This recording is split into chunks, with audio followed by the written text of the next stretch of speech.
What's up, guys? D-Rock1992 here. For this next video, I'm going to be reviewing probably one of the best recent comic book movies of all time. It certainly was a game changer in terms of comic book films. The movie I'm talking about is the very first Iron Man. What I'm doing is I'm going to be reviewing all the Marvel Cinematic Universe films before I eventually, because I really want to see Avengers Age of Ultron coming out May 1st, to all theaters. So what I'd like to do is there are 10 Marvel Cinematic Universe films before Avengers Age of Ultron. And I'd like to go on and, I want to watch all 10 of those before I watch Avengers Age of Ultron. Iron Man is the very first movie in the Marvel Cinematic Universe. And more on its... I'll talk more later about its very big importance in the comic book movie genre. But Iron Man basically is about the origin of Iron Man. It's an origin story. I mean, it's how Iron Man came to be. It's how Tony Stark came to be Iron Man. Now, in the cast, Robert Downey Jr. is Iron Man and Tony Stark. Jeff Bridges is in the movie as the villain. Obadiah Shane is his name. Terrance Howard in the first movie is the kind of the sidekick to Iron Man. I forget his name. What is that guy's name?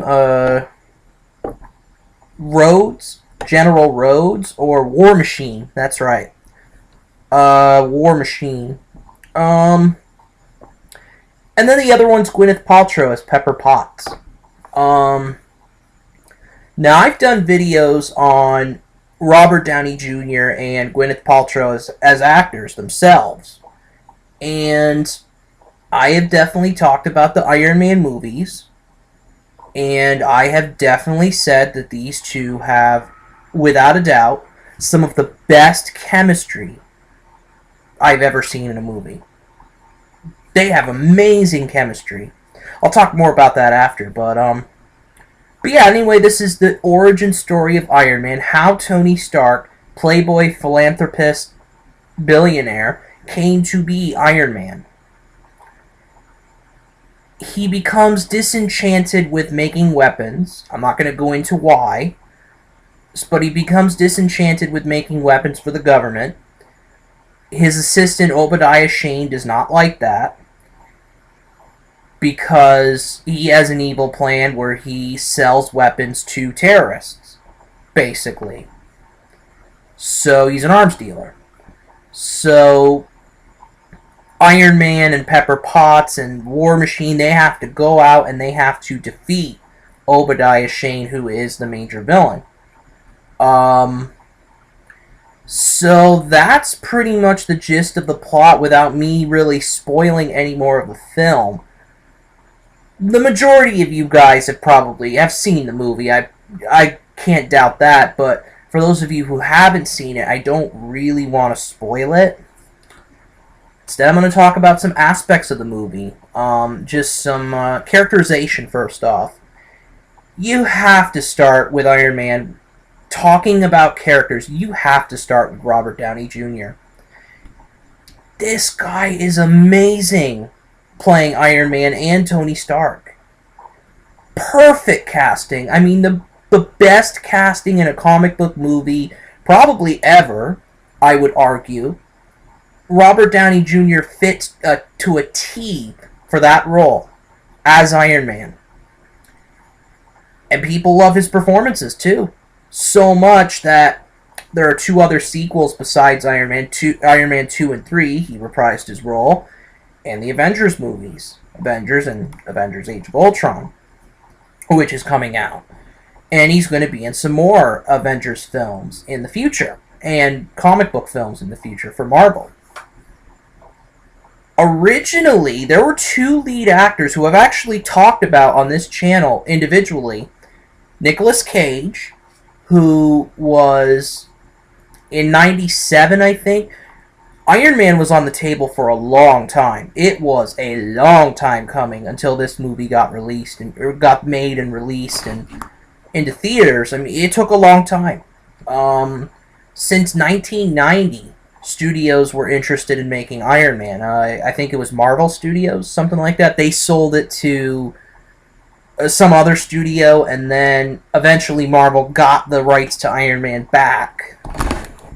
But yeah, originally Nicolas Cage was attached to the film. He was rumored to be Iron Man, and I could have seen it. I could have seen it. You know, I think he would have made a good Iron Man had he been cast.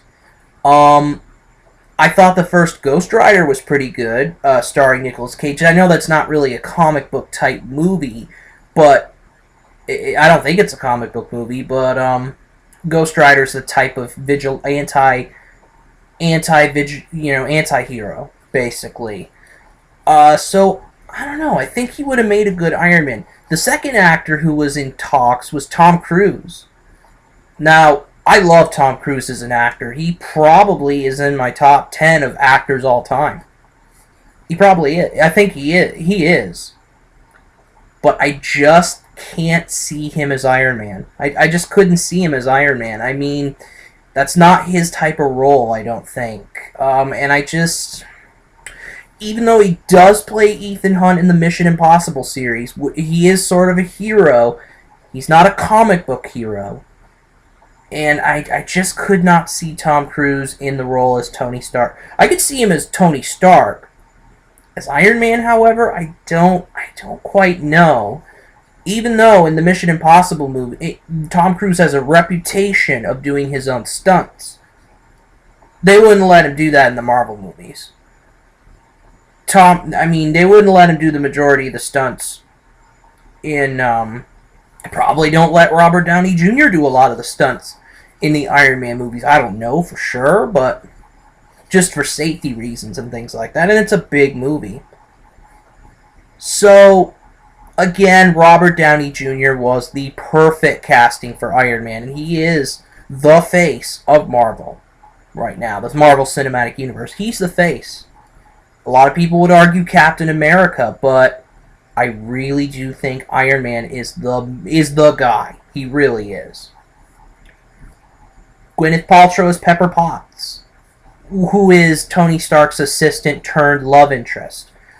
I think Gwyneth Paltrow does an amazing job in the movie, especially when she's paired up with Robert Downey Jr.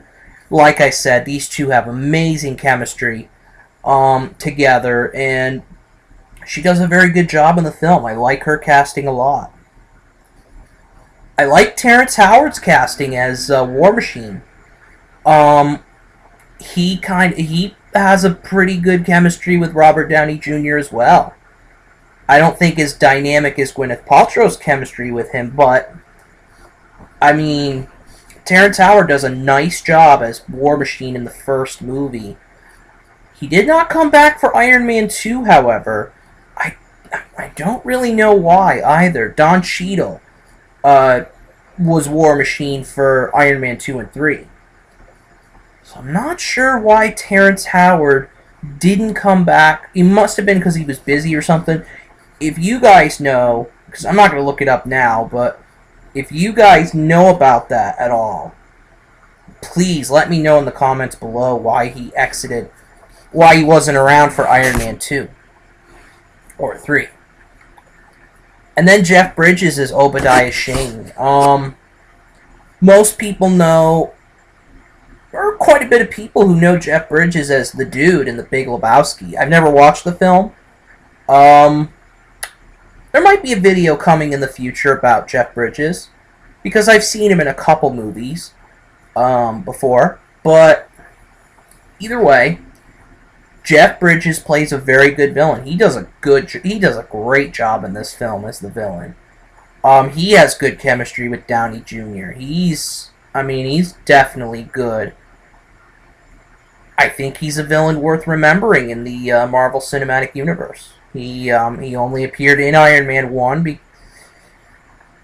only appeared in Iron Man 1, but I mean, he definitely made a good villain. And it was nice and engaging. I really do think Iron Man. Iron Man came out in 2008. It got a 93% on Rotten Tomatoes. Very good rating. Very good.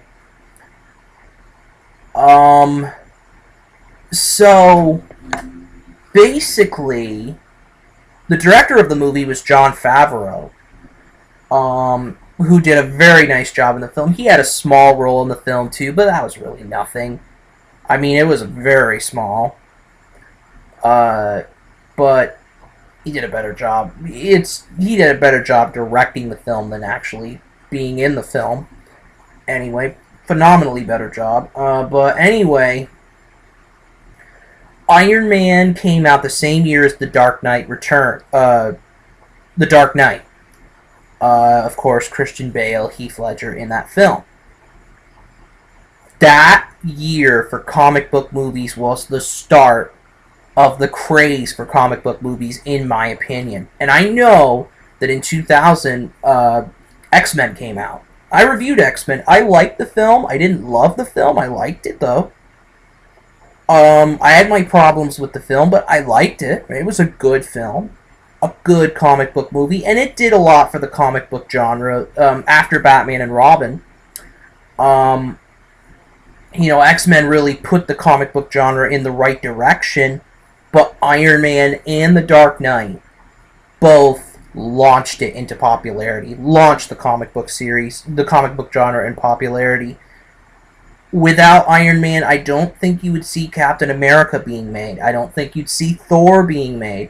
I don't think you'd see The Incredible Hulk. Well, they did a Hulk movie in 2003, but I don't think you'd see it again. I don't think you'd see any of these movies, and I don't think you'd see any of the planned movies coming up in the DC and Marvel universe without Iron Man and The Dark Knight. But Iron Man, The Dark Knight was a continuation of the DC series. Iron Man was the start of the Marvel Cinematic Universe, and its extreme popularity. It's very big popularity. So overall, I gotta give this movie a 5 out of 5 stars. I loved Iron Man. I think it's one of the best comic book movies of all time. I don't think it's the best, but I think it's one of the best. Robert Downey Jr. and Gwyneth Paltrow have amazing chemistry together. Jeff Bridges and Terrance Howard provide great supporting performances. Robert Downey Jr. does a great job playing Tony Stark and Iron Man together as two different people. And the action scenes, really good. Also a lot of wit in the movie, a lot of comedy, a lot of wit. Robert Downey Jr. is that type of personality that fits Iron Man very well, fits Tony Stark very well, in that he's somewhat of a pretentious asshole. But we love him for that. We love him for that, for sure. And he just plays that role very perfectly. Just a flawless casting. And just a great movie overall. This was the start of something big for Marvel. And it really jump-started the Marvel Cinematic Universe. Without Iron Man, you wouldn't have the Avengers. It just wouldn't be the same without Iron Man and the Avengers, honestly. But this movie's amazing. I give it a 5 out of 5 stars. And that is it for this video. D-Rock 1992 out.